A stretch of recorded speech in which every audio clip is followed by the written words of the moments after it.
شنو راح يصير اذا اختفت السيارات بالعالم كله؟ اول شيء راح تنخفض نسبة الوفيات للنص، ليش؟ لان حوادث بعد ماكو، بالتالي المستشفيات مرتاحة.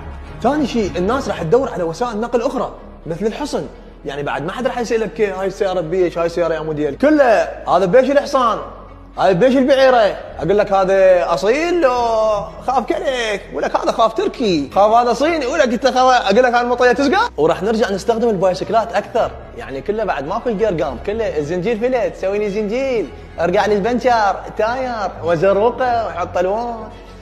والله ذكريات. وراح نستخدم البايسكلات، يعني راح يصير عندنا نشاط وحيويه، وراح نضعف، وبعد ما نحتاج المستشفيات ولا راح نحتاج الاطباء ولا راح يتعينون. الاطباء اصلا ما متعينين.